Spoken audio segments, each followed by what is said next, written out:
नमस्कार साथियों, मैं इस चैनल का होस्ट और आपका दोस्त गोविंद जोशी एक बार फिर से स्वागत करता हूं आपका आपके अपने यूट्यूब चैनल गोविंद जोशी पे। दोस्तों, आज की वीडियो हम मुगल साम्राज्य के थर्ड शासक अकबर द ग्रेट के बारे में जानने वाले हैं, जहां हम जानेंगे अकबर का जन्म, अकबर का राज्याभिषेक, अकबर की उपाधियां, अकबर द्वारा किए गए कार्य, अकबर के नवरत्न, अकबर द्वारा लड़े गए युद्ध और अकबर की मृत्यु के बारे में। तो दोस्तों, यह वीडियो हमारी अकबर के जन्म से लेकर मृत्यु तक सारे टॉपिकों पर होने वाली है, तो वीडियो को अंत तक देखना और अच्छा लगेगा तो लाइक शेयर सब्सक्राइब जरूर से करना। सबसे पहले हम जानेंगे मुगल साम्राज्य के थर्ड शासक अकबर के जन्म के बारे में। तो अकबर का जन्म 1542 ईस्वी में अमरकोट के राणा वीर साल के महल में हुआ था। वहीं अकबर का पूरा नाम था जलालुद्दीन मोहम्मद अकबर। दोस्तों, अकबर के शासनकाल के बारे में जानें तो 1556 से 1604 ईस्वी तक अकबर का शासनकाल रहा। वहीं अकबर के पिता का नाम था हुमायूं और माता का नाम था हमीदा बानो बेगम। वहीं अकबर मुगल वंश का थर्ड शासक था। ठीक है, अकबर मुगल वंश का थर्ड शासक था। अकबर के पदों के बारे में जानें तो 1551 में अकबर को गजनी का सूबेदार नियुक्त किया गया, जब उसकी उम्र मात्र 9 वर्ष की थी। इसके बाद अकबर का राज्याभिषेक हुआ। ठीक है, हुमायूं की मृत्यु के बाद बैरम खान द्वारा गुरदासपुर के समीप कलानौर में अकबर का राज्याभिषेक किया गया, जब वो मात्र 13 वर्ष और 4 महीने का था।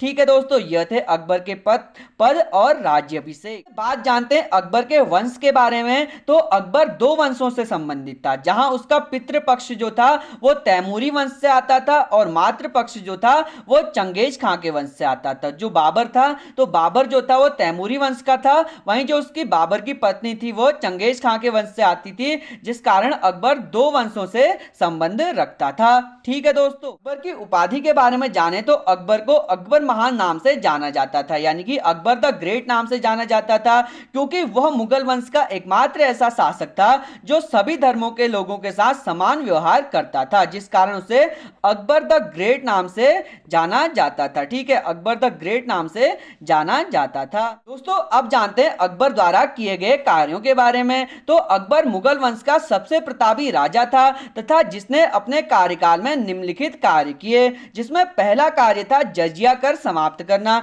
जजिया कर गैर मुस्लिमों पर लगाए जाने वाला कर था, जिसे अकबर ने 1564 ईस्वी में खत्म किया था। ठीक है दोस्तों, अकबर ने दीन ए इलाही धर्म शुरू किया। यह एक समरूप धर्म था जिसे 1582 ईस्वी में अकबर द्वारा शुरू किया, जिसमें सभी धर्मों के मूल तत्वों को डालकर इस धर्म को बनाया गया था, जिसका प्रमुख बिंदु थे हिंदू और मुस्लिम। ठीक है, उसके बाद अकबर द्वारा दास प्रथा पर भी रोक लगाई गई। दास प्रथा लोगों को उनकी मर्जी के बिना काम करने की एक कुप्रथा थी, जिसे 1562 में अकबर द्वारा बंद किया गया था। ठीक है, के अलावा अकबर द्वारा विवाह की आयु निर्धारण वाला एक रूल भी लाया गया, जिसमें अकबर द्वारा पहली बार विवाह की आयु निर्धारित की गई, जहां लड़के की उम्र 16 साल वहीं लड़की की उम्र को 14 साल रखा गया। ठीक है दोस्तों, इससे पहले जो भी शासक थे वो कभी भी कहीं भी शादी कर लेते थे, लेकिन अकबर ने विवाह का रूल लाया जिसमें लड़के की आयु 16 वहीं लड़की की आयु 14 वर्ष रखी गई। इसके अलावा अकबर ने जो हमारे समाज की सबसे बड़ी कुप्रथा थी सती प्रथा को भी कुछ टाइम के लिए रोक लगाई। उसने 1582 में अकबर द्वारा सती प्रथा को भी अवैध घोषित किया गया,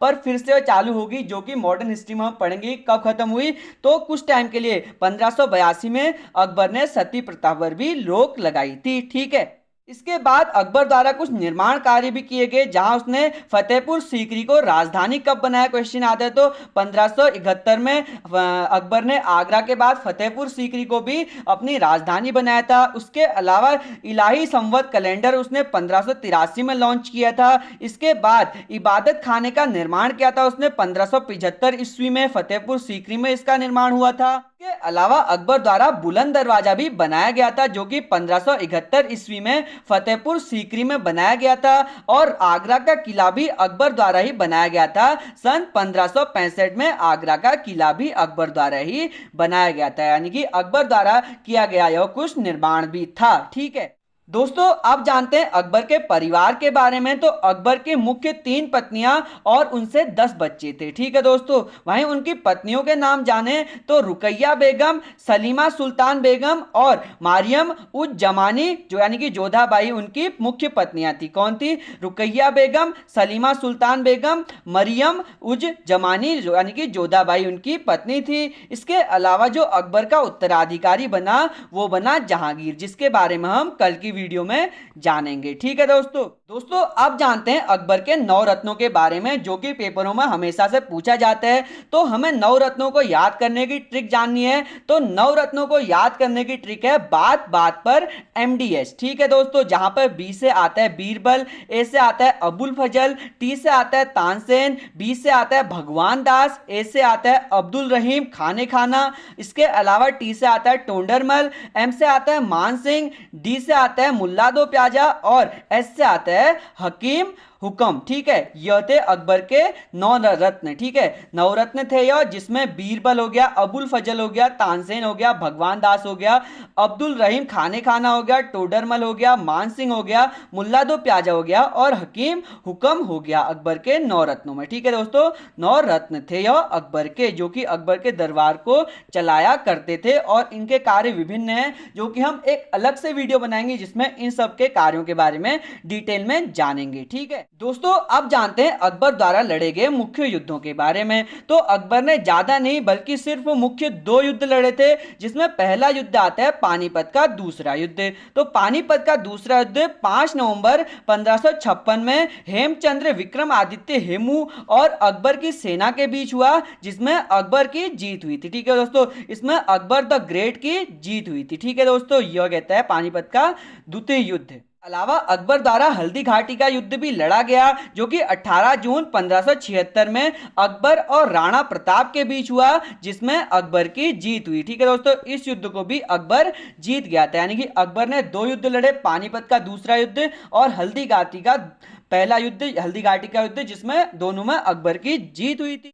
और अब जानते हैं अकबर की मृत्यु, यानी कि अकबर का आखिरी टॉपिक। तो अकबर की मृत्यु 1605 ईस्वी में फतेहपुर सीकरी, जो कि उसकी राजधानी थी, वहां हुई तथा अकबर को सिकंदरा आगरा उत्तर प्रदेश में दफनाया गया, जहां अकबर का मकबरा है। ठीक है दोस्तों, जहां अकबर का मकबरा है। ठीक है, अकबर का मकबरा कहां है? तो सिकंदरा आगरा उत्तर प्रदेश में है, जहां अकबर को दफनाया गया था। वहीं अकबर की मृत्यु उसकी जो राजधानी बनाई गई थी फतेहपुर सीकरी में 1605 ईस्वी में हुई।